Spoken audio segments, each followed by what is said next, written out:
Philosophemes podcast. I'm your host, Dr. Frank Scalumbrino. I'm proud to be part of the Evergreen Podcast Network.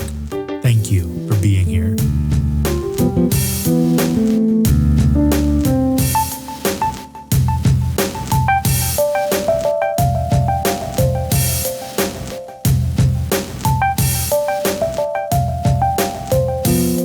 So, I had the honor and pleasure of studying psychopharmacology with Dr. Arthur Lassis. And for anyone who doesn't know Dr. Lassis, he was a legendary psychology professor on the Kenyon College campus. Shout out to the old Kenyon College psychology department, especially Dr. Smolak, Dr. Stoltzfus, Dr. Mernon, and Dr. Levine. I took psychopharmacology in, I think it was 1996 with Dr. Lassis, and we used the textbook he wrote for the course. Subsequently, Dr. Lassis relocated to the Netherlands. It's probably been over a decade now since I've communicated with him, but he was always something of an inspiration. It was because of him that I always wanted to write a textbook and use it in a course that I was teaching, and I was fortunate enough to accomplish that goal. So when I became aware of Dr. Sebastián Marincolo, I immediately wanted to have him on the podcast.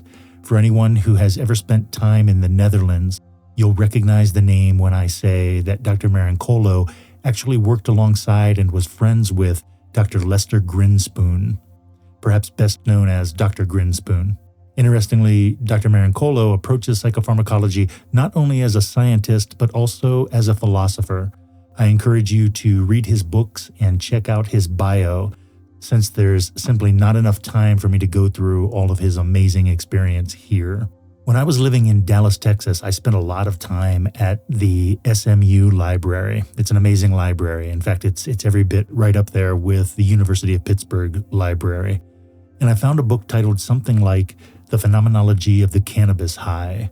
Having studied at Duquesne University, the home of the Silverman Phenomenology Center, I personally felt as though the book could have taken a more philosophical approach. I also feel as though the book could definitely have benefited from being informed by Dr. Marincolo's work. In this podcast episode, Dr. Marincolo walks us through 20 enhancements, what he calls mind enhancements, related to the consumption of cannabis. I've listed them in the description for this episode, and you might be surprised by number 7. I am especially interested in numbers 2 and 19. If any of us were to aspire to writing a new version of the phenomenology of the cannabis high, numbers 2 and 19 seem like they would be perfect points of departure for such a study. We are clearly living in a psychedelic research renaissance. I am grateful that Dr. Marincolo took the time to sit down and chat with me and provide such a succinct presentation of his research. The title of Dr. Marincolo's book, I put a link in the description, is Elevated: Cannabis as a Tool for Mind Enhancement. As you'll hear in a moment, and as I mentioned on the previous podcast, we are not providing any medical advice, and I am not encouraging the consumption of any substances whatsoever. I hope you enjoy hearing about Dr. Marincolo's work. This podcast episode originally aired on Dr. Frank Scalumbrino's previous podcast, Basic Philosophical Questions. Welcome to the BPQ, the Basic Philosophical Questions podcast.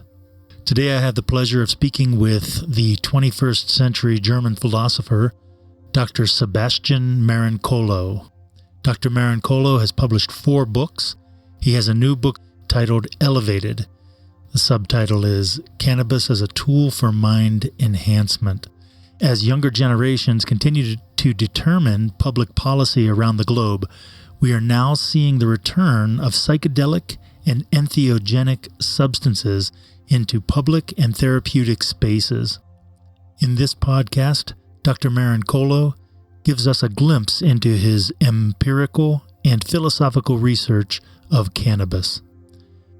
We are not providing any medical advice, and we are not promoting the consumption of any substances. How are you? Oh, I'm good.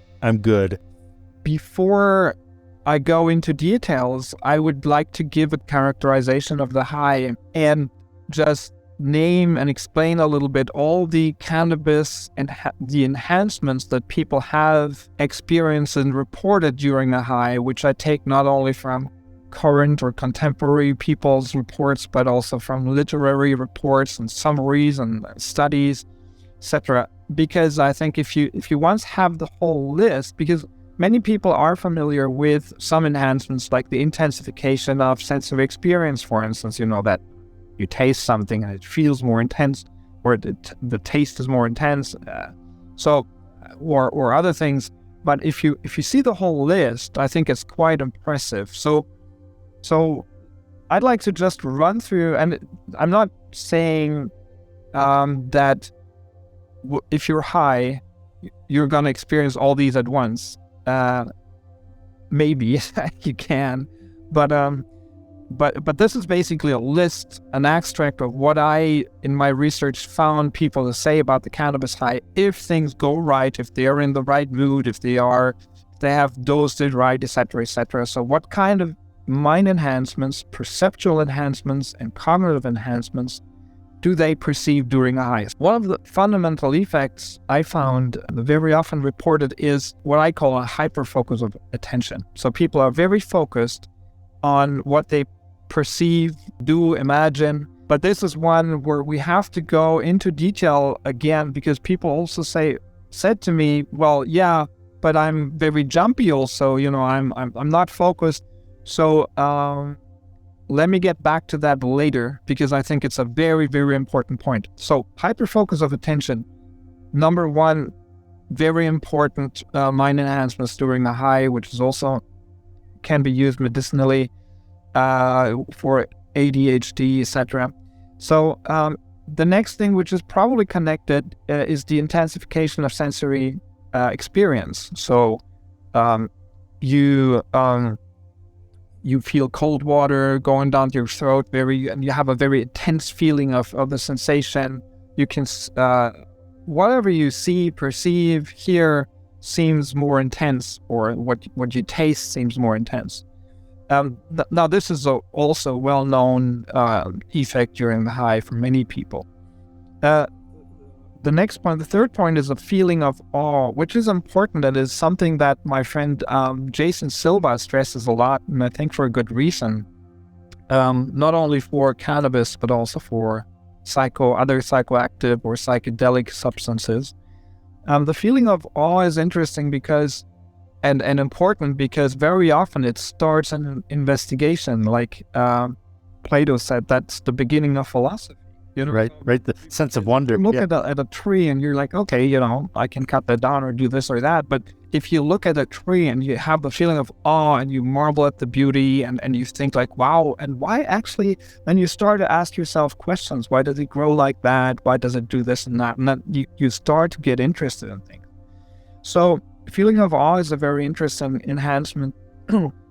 Number 4, in connection with attention, is, and this is complicated, but it's interesting, and many people have perceived and described this, is what I would call a meaningful redirection of attention. And I give you only one example.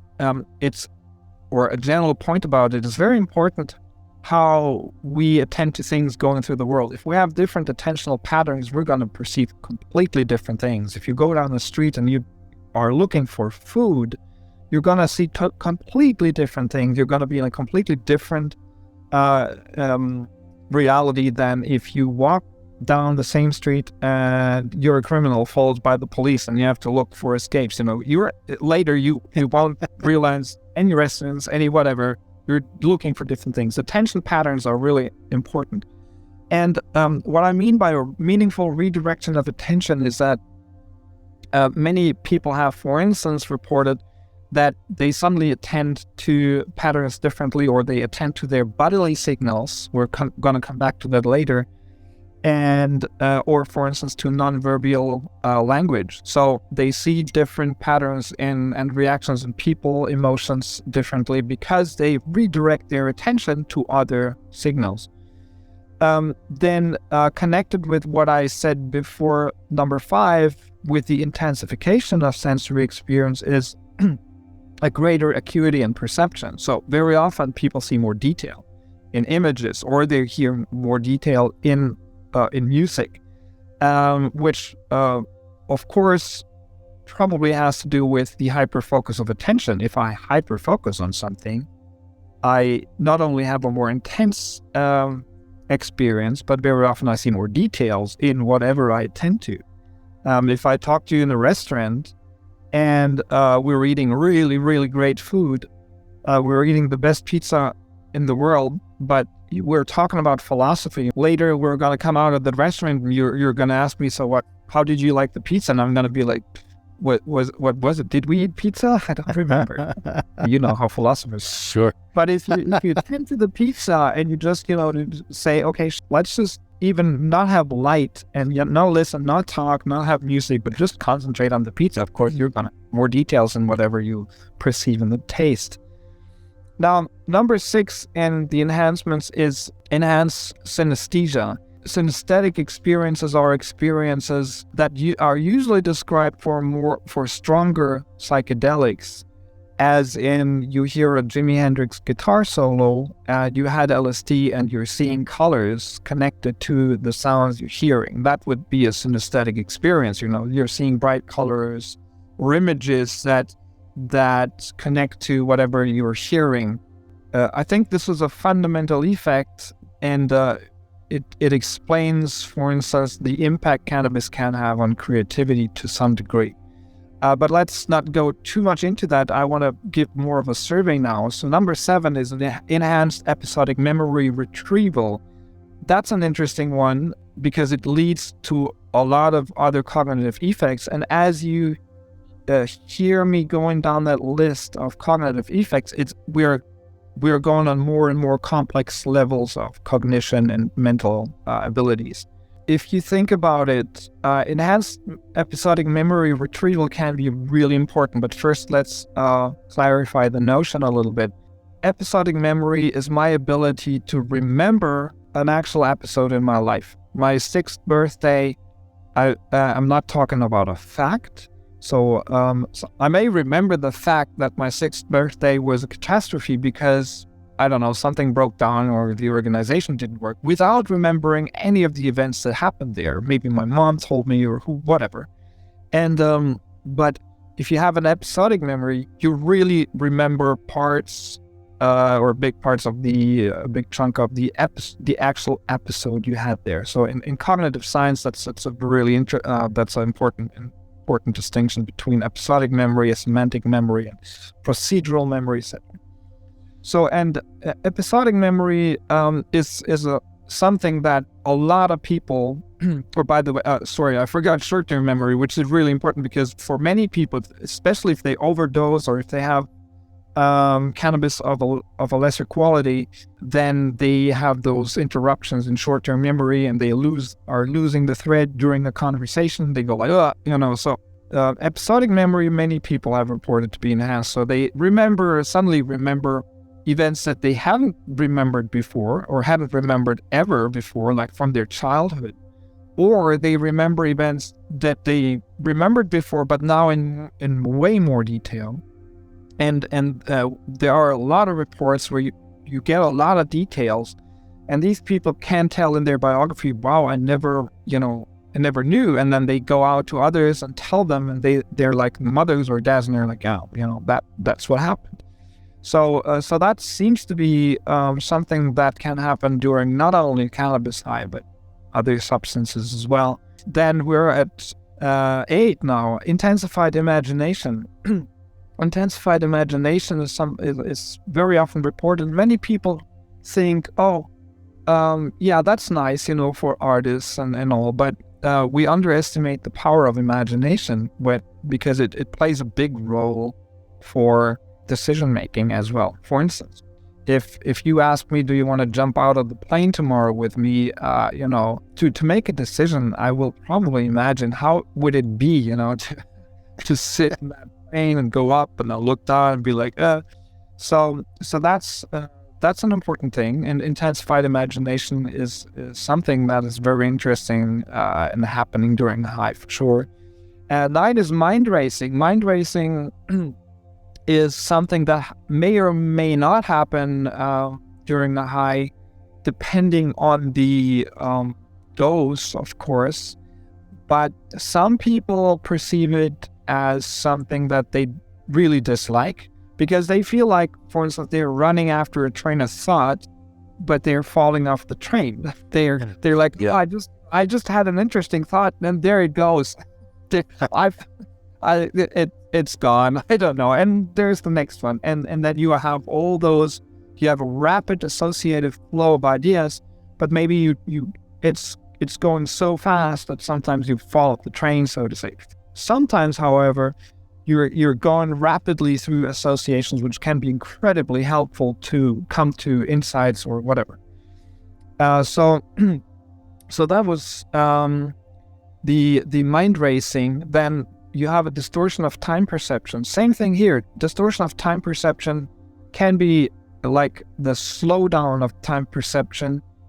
Can be something incredibly useful if you have a very pleasurable feeling, like jumping into a lake in the summer in a refreshing water, or having an orgasm. The slowdown, so to say, of time perception is, of course, amazing.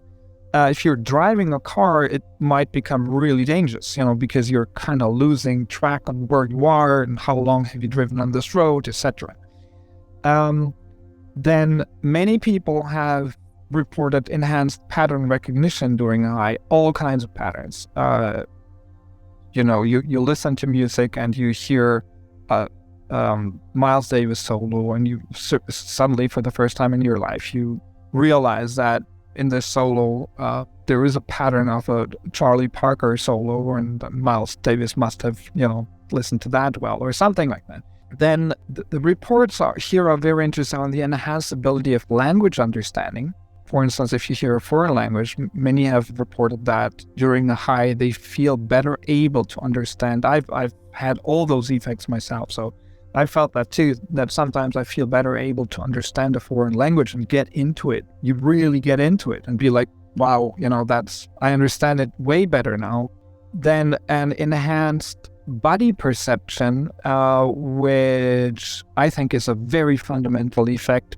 And I think it's heart-built, and I think that the endocannabinoid system has to do, and we know at some points that it does have to do with thermoception and other body perception processes. So I give you one example. You sit in front of a computer, you get high, and suddenly you feel like, oh my God, my neck is stiff, and my muscles are stiff, and I'm sitting here paralyzed, because I want to sit here and work, but suddenly I feel my body aching very intensely, and I feel exactly where the tension is and what I have to do. And so you get back, cannabis can really take you back into your own, getting in touch with your own body. And that's a very fundamental, very valuable thing. And also here, the acuity comes to play. So it's not more intense only, but very often you have the feeling that the water you're drinking that's going on your throat, you can exactly feel where it's going down. Mood modulation, interesting. Mood modulation, it's not always that you have a happy high, of course. So I leave this a little bit more general. It can lead to interesting mind enhancements, and many people don't see that. Give me two moods that or two things that we know about THC and cannabis. We know that it can be a very strong antidepressant. It can help with depression. It can put you in a very hilarious state also. I mean, cannabis is biphasic, but so it depends on the dose. It can be anxiolytic, which means it takes down your fears and inhibitions. Of course, if you overdose and you don't know where you are, you get panic, etc. But if you dose it correctly, if you're used to it, many people have reported, and we know that from medicine as well, from medicinal cannabis, that it can be used as a powerful anxiolytic. Now, as a philosopher and looking into the cognitive sciences, this can lead to interesting cognitive processes. For instance, let's suppose you're terminally ill, and you've always been afraid to think about the consequences of your illness. and suddenly you have that anxiolytic feeling and you or antidepressant, and you feel more able to deal with existential questions. Suddenly a whole new intellectual field opens for you, and a possibility for you to personally grow by facing difficult questions and by actually making intellectual progress. So mood modulation, number 14 on my list. I have 20 on my list. Okay, nice. Yeah. Is a really interesting thing. It's not very I wouldn't say it's very consistent, because it can go either way, but if you know how to use it, it can be very powerfully used as a mind enhancement. Enhanced introspection is something that is reported by many people.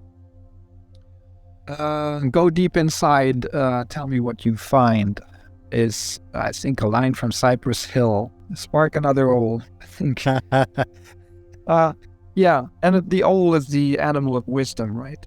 So that is true. And I believe we have very strong reasons to believe that cannabis can help with the progress, with the process of introspection, by enhancing other cognitive skills, as for instance pattern recognition and mind racing. Let's go to the next one first. Enhanced empathic understanding, which is connected to introspection. If you understand your own feelings, if your own mind better, you will be better able to understand others. But empathic understanding is one of the most amazing things that happen during a high. Many people are like, no, I don't feel like that. I become very introspective. That can happen too, or I become very closed.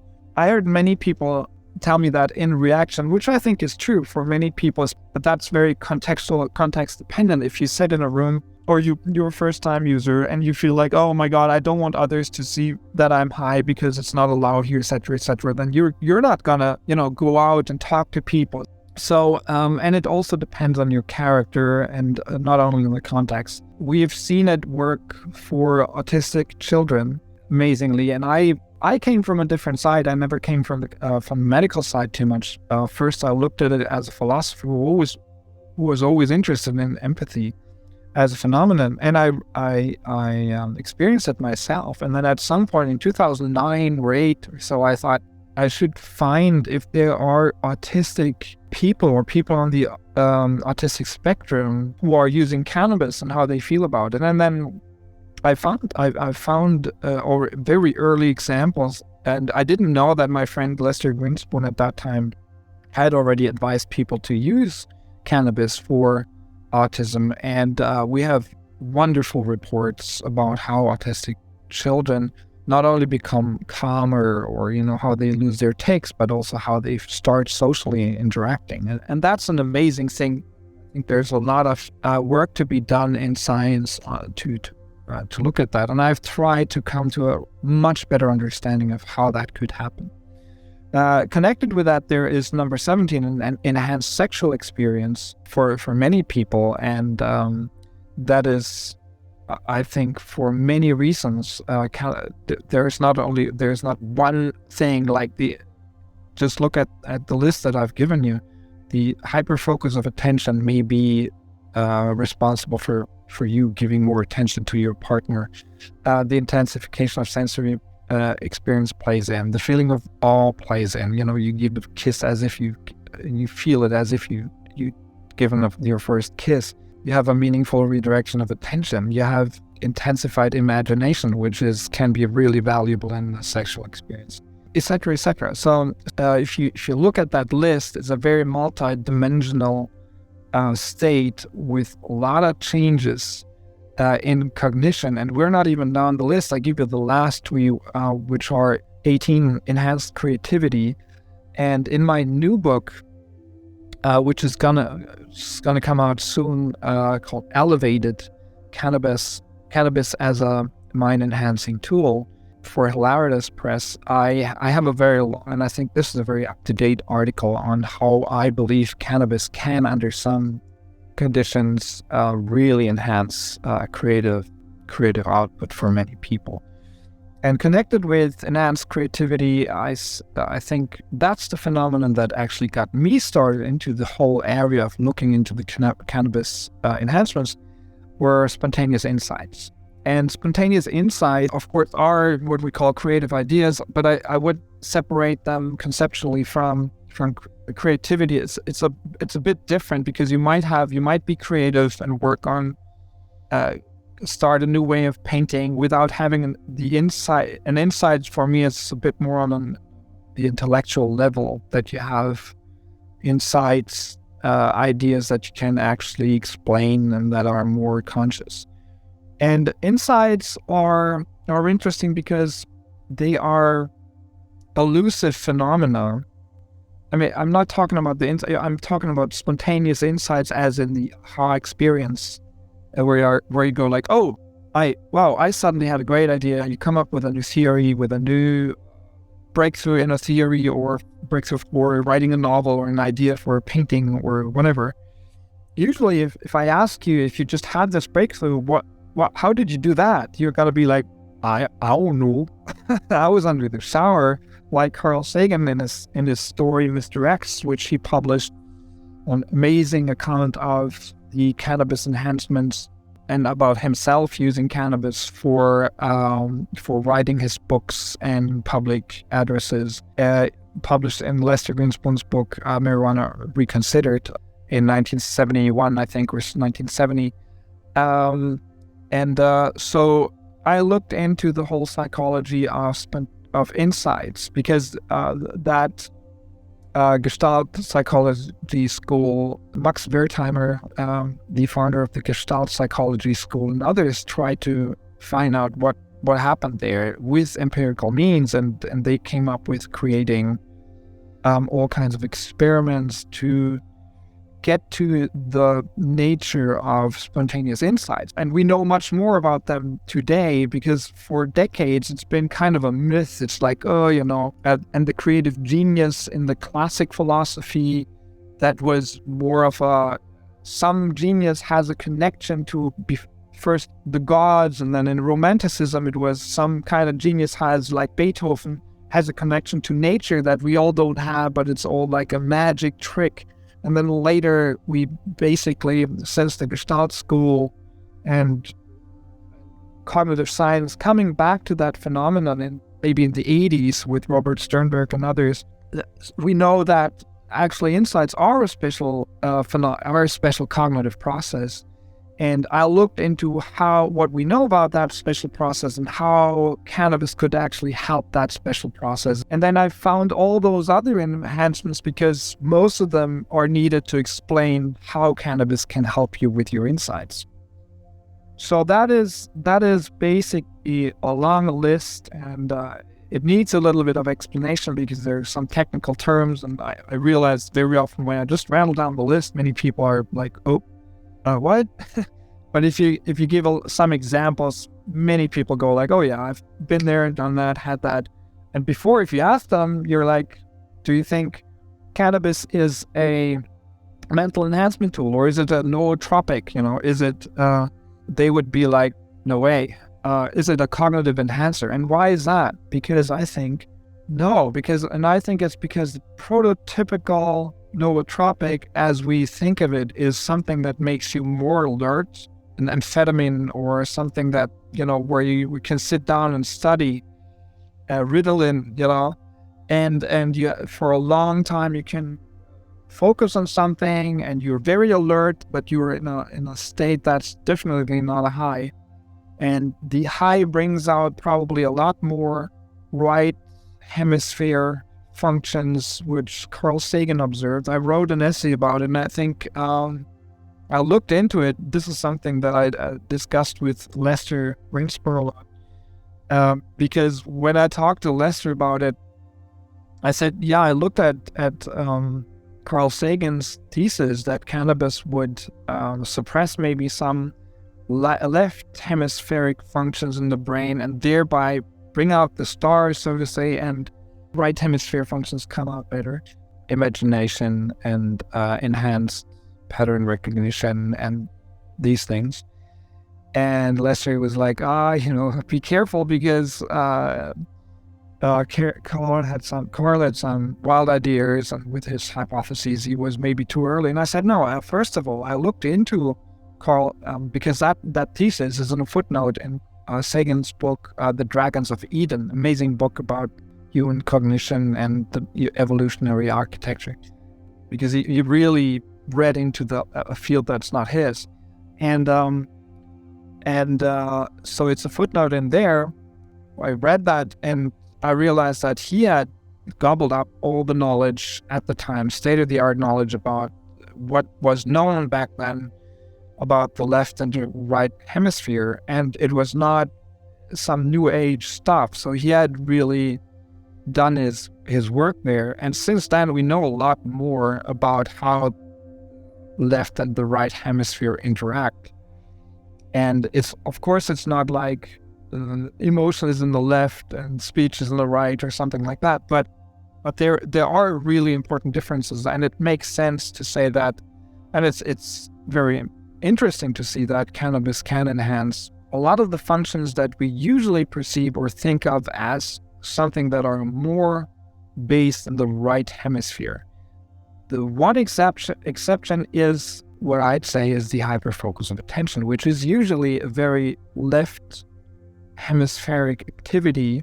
So that is on the list, is something that is very left hemispheric. But it would be interesting to look into research or to see, because the research so far I don't think has much to say about those things. There are some little studies, but it's not really conclusive, or not even leading much to more insights about this subject, I'd say.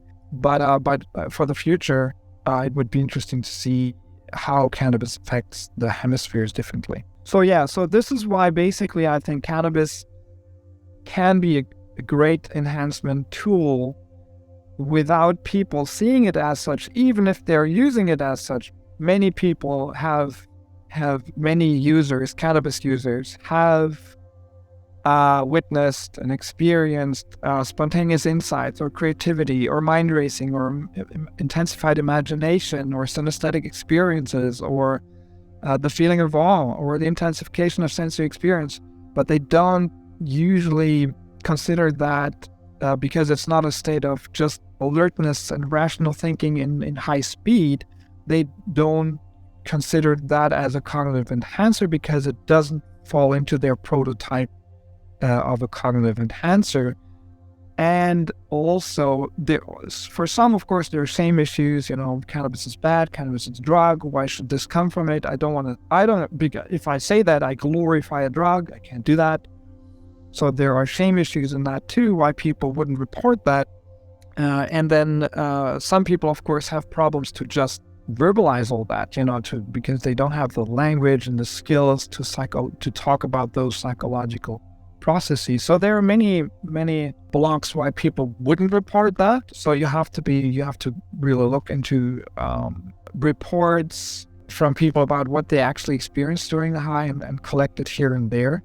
But if you do that, you find quite an amazing list. And I haven't even mentioned, for instance, enhanced sense of humor and other things which come from there. What I've tried in my research to conclude that list is to find how these effects could be interrelated.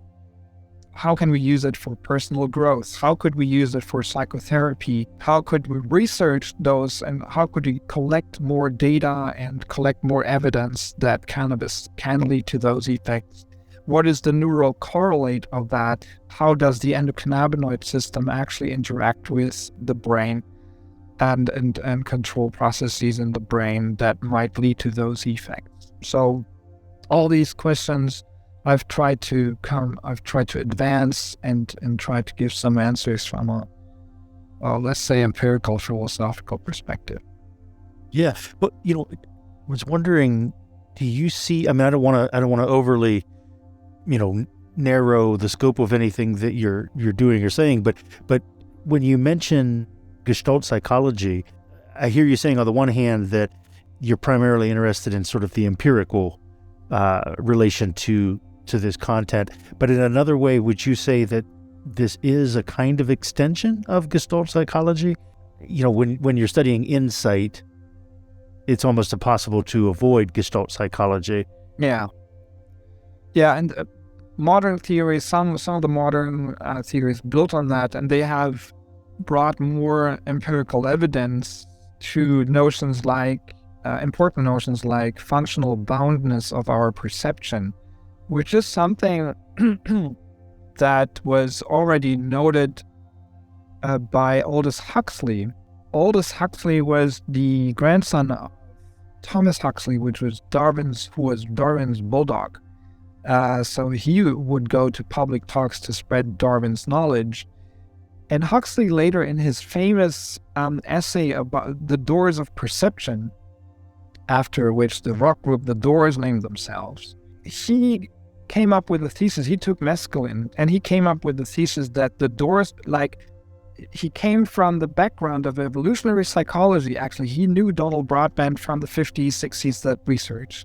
50s, actually, because he wrote his essay, I think, in 58, The Doors of Perception.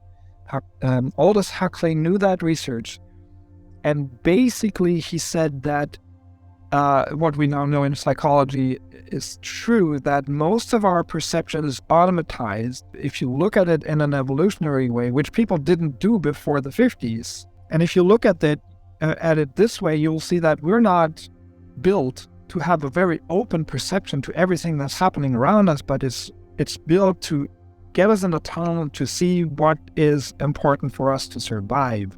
If I walk through a door, and you can show this with scanners that track your eye scan, with your eye movements, is that if you walk through the door, you have those saccadic eye movements, and you're looking exactly at the points that you need to manipulate to go through.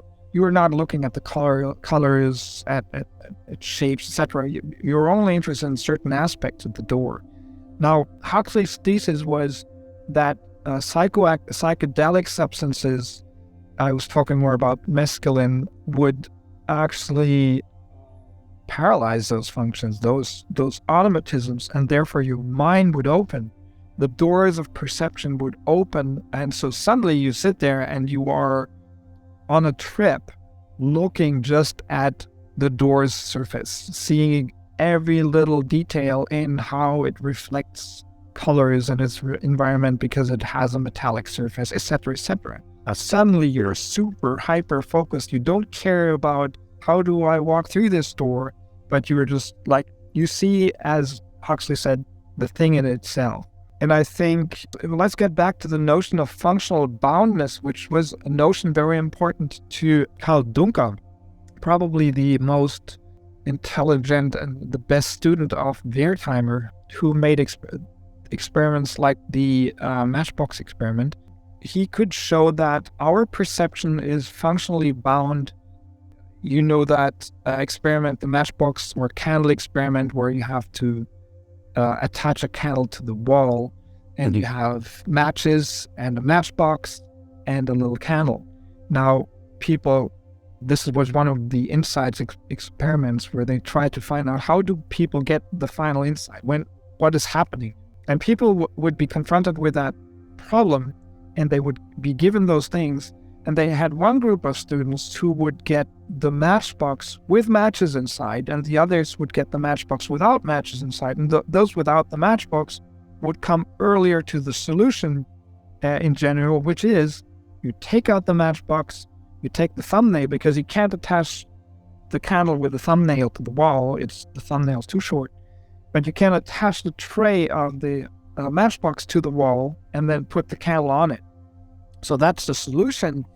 And Duncker found out that if the matches are still inside the box, it's harder for them because they're looking at that container as a container and not as a tray or something. What function? Yeah. Their perception is functionally bound to see that object, which can be used in various ways under one certain function, in a certain function. Now, that has been confirmed by later empirical psychology, that we are functionally bound. As I said, you can track your eyes and see where we look at, when we go through a door, or when we're eating and we're looking at the fork and knife. So and this is only one example, but this functional boundness is there. So we're automatized in our perception to see things under a function, and because of that,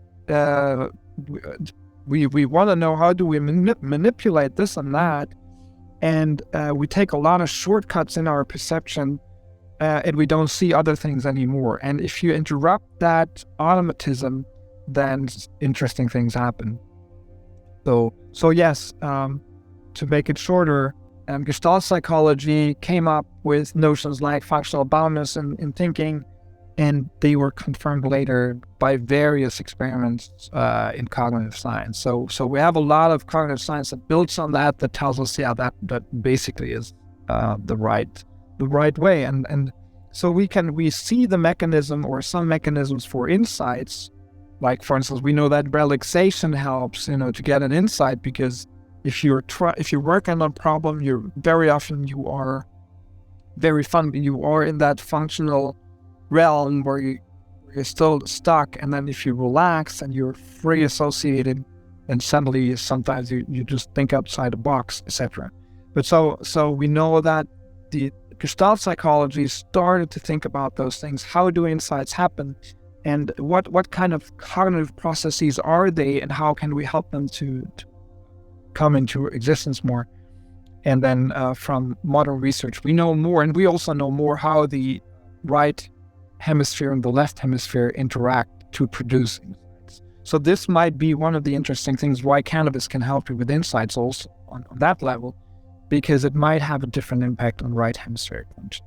Yeah, that's outstanding. I feel like I can understand your project better now. So would you say that it's fair to characterize it in some ways as this idea of these enhancements? It seems to me it's kind of laying the groundwork. I mean, in the sense that it's providing the elements then that we can use to, whether it be philosophize or whether it be to articulate an empirical theory in regard to whether it be insights. The one that kept coming to me was this idea of the relationship between cannabis and working through trauma.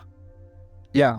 Because I feel like the trauma can be habit-based, and in a sense, your relation to trauma sets those functional boundaries in some ways. And so actually this kind of dilation can help one reset the functional boundaries. Yeah, and that's a really amazing example, because if you look at cannabis and traumatic experiences, there is already work in the late 90s from Beat Lutz, and Walter Zielgensberger and others on how the endocannabinoid system, so the system that we all have in our body and brain, is connected to and is involved in the weakening of aversive memories.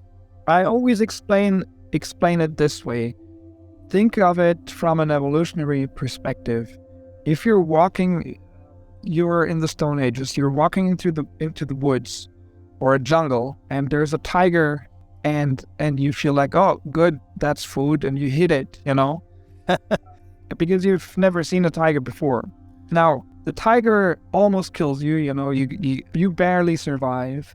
You're traumatized, of course, to some degree. What would be the best way for you to react to be an evolutionary success model? Now, there are two extreme ways to react to that experience. A, you heal. The next week you go again. You're like, okay, I'm gonna hit again. But why not? I forgot. Well, you're not gonna be a survivor. Or you could react in the opposite extreme, and you go, you never go there again. But maybe let's assume the jungle is the only place where you can get your food. Now you're starving, or you're so traumatized that you stay in your little cave and you never make it out again, and you starve. So what is a good mechanism for you to be a survivor, to be a good model for survival, for evolution? Well, the best way to deal with that situation is that maybe for 3 days you're so freaked out that you sit down in your cave and go, holy cow, I'm going to shut there are monsters outside. I don't want to go anywhere anymore. But over time, as you heal, you not only heal your wounds, but you also heal from the traumatic experience. But that healing doesn't mean that you forget the experience. It means that you don't emotionally react to it as strongly as you did in the first days, because then you'd suffer from PTSD. Well said. So there is a mechanism that we all have, which is weakening aversive memories over time without forgetting them. And so, as we say, time heals all wounds, right? You say that in English? Sure. How to say that? Yeah. That is because there is a mechanism, actually, that we have, a balancing mechanism that usually works for healing those wounds, unless they become too extreme, and then you experience something like PTSD. Now, this mechanism, we know, is controlled to a large part by the endocannabinoid system. So, I believe that cannabis can be helpful for traumatic experiences. The endocannabinoid system is actually controlling those states and taking plant cannabinoids, phytocannabinoids from the cannabis plant, probably acts on that system and helps it to maybe do more on the healing. But also, you can use the mind enhancements to better heal those traumatic experiences. And now I can come back, because we've gone through the list and we made our homework. We can go back to the list and look at, for instance, the some of what I've said before, the mood modulation as an anxiolytic effect, and an enhanced episodic memory retrieval.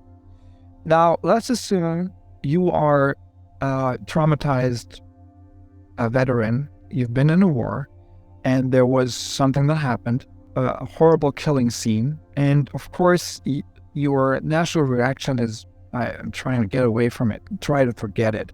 We know that from psychologists that probably the best way to address that is to mindfully go back at some point to the event and include it in your memory, that you have to face it again, maybe under hypnosis, or maybe you're given a tool where you can always, if it becomes too much of being again faced with it, that you go into a place in your imagination. There we have an enhanced imagination where you feel safe. Or at least some people work like that with a traumatic experience, that you have to be able to face it again, maybe in a state where it's not that fearsome. And then you can include it better in your life and digest it, so to say, and not trying to detach it from yourself, because then it comes back in some way or other. So again, you have, on a very physiological level, you have a system that is already there to control the extinction of aversive memories, which might be helped just very basically through cannabis from the cannabis plant being ingested or being inhaled. But you also have mind enhancements coming from a high that might help you amazingly to look at that. I've mentioned some, but you can of course look at enhanced introspection, your enhanced ability to come up with insights. Maybe you suddenly have an insight and you're like, wow, for 10 years I haven't been able to move around well in the social world because of this trauma, and I've never really looked at it before that way.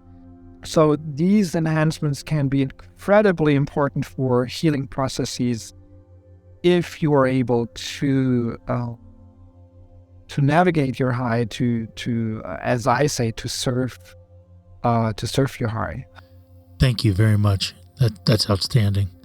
So, quick question here for you then. How would you say that cannabis has influenced culture? So yes, that's a good question, because of course we know about many people who used cannabis in history, but the interesting question is, did they use it for inspiration? Did they use it to enhance their creativity and their work And did it actually have an impact on their work, and how influential was it? So we know about many cannabis users in history, and from their autobiographies, from their work, from others reporting on them, from their context, we know that they did use it with the intention to enhance their thinking and their creativity. So here's, to name only a few, the Iranian prophet Zoroaster, who lived like some 3,000 years ago, also called Zarathustra, used cannabis and was very influential. Members of the Hashish Club in Paris, with members like Charles Baudelaire, who wrote Les Fleurs du Mal, The Flowers of Evil, Alexandre Dumas, who wrote The Three Musketeers, the painter Eugène Delacroix, then Victor Hugo, Arthur Rimbaud, Lord Byron, Rudyard Kipling used cannabis, the author of the Jungle Book, Mark Twain, William Butler Yeats, Marcel Proust, then the highly influential philosophers Walter Benjamin and Ernst Bloch, who experimented with hashish in the 1920s. Then in jazz, Louis Armstrong, who once said that his autobiography could well be titled Gage, which back then was a code name for cannabis. Billie Holiday, Lester Young, many other jazz musicians used cannabis for inspiration. A really great book to read on that is really The Blues by Milton Meadow, a jazz, really great jazz musician, the manager also of Louis Armstrong at some point. Scientists, Francis Crick, Carl Sagan, Richard Feynman, Oliver Sacks, and then comedians Lenny Bruce, George Carlin, Bill Hicks, Bill Maher, so you name it. And if you want to go to the recent music history in the last century and in this century, I can only quote Bill Hicks at length, who said, "If you don't believe drugs have done good things for us, do me a favor, go home tonight, take all your albums, all your tapes, and all your CDs and burn them. Because you know what? The musicians that made all that great music that's enhanced your lives throughout the years were real fucking high on drugs. The Beatles were so fucking high they let Ringo sing a few tunes." So I think it's an interesting task to look at all those cannabis users and to look into the literature on them, to look at their work, at their biographies, and see how much cannabis, in the light of what we now know and what I came up with also on the cannabis enhancements, and then take another look on how cannabis might have really affected their work positively and how that affected generations of people through the music, through the scientific work, through creative work, humor, etc. So there's a long way for us to go back to evaluate that and to see the impact on society, not only of cannabis, of course, as a mind enhancement tool, but also of other psychedelic and psychoactive substances like LSD affected whole societies and eras and cultures and the creative output of artists, etc. And I've tried to do that to some degree for cannabis in my book, What Hashish Did to Walter Benjamin. And I try to really dig deep and look into how cannabis affected Walter Benjamin's thinking of Ernst Bloch, for instance. Many people really want to know more about not only the individual effect of cannabis on the mind, the positive potential of cannabis, but also how cannabis influenced cultures around the world. I'd urge everybody to look at Alan Comp's website, brilliant website, very important, potheads.com. It's a great starting point for finding out more about who used cannabis. He has collected a lot of really wonderful information there on these people and how they used cannabis in their lives. That would be something great to look at. Excellent. Well, thank you again, Dr. Marincolo, for being on the podcast. Thank you for listening to the Basic Philosophical Questions podcast. I'm going to be providing multiple links to Dr. Marincolo's work. I welcome your questions, and like I said, we could hopefully try to get Dr. Marincolo on the podcast again. Also, don't forget to check out the Philosophemes channel over on YouTube. All right. We are selling books on Amazon, courses on Gumroad, hosting videos on YouTube, and memes on X. And if you'd like to see the Philosophemes in puzzle form, check us out on Instagram. As always, I welcome your questions and comments on YouTube. Thank you for sharing and supporting this open access educational podcast.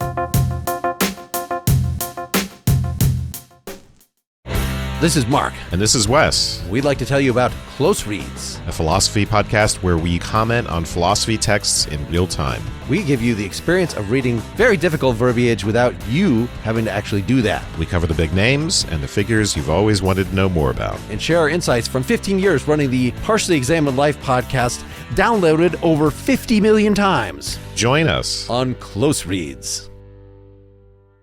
Ever heard of Stoicism? Chances are, if you have, you've heard of Stoicism with a lowercase s and not Stoicism with an uppercase S. Lone wolves, no emotions, antisocial behavior, cold indifference. All that is Stoicism with a lowercase s. Stoicism with an uppercase S is the ancient Greek philosophy and virtue ethics framework that centers on service to the cosmopolis, to include your family, friends, community, and planet, and the development of a good moral character. My name is Tanner Campbell, and I'm the host of Practical Stoicism, a 3 times a week podcast teaching Stoic principles and concepts to anyone interested through the exploration of texts and deep dives into various moral topics. You can find Practical Stoicism where you're already listening to podcasts by searching for Practical Stoicism or by going to stoicismpod.com. I invite you to give it a listen today. You just might like it.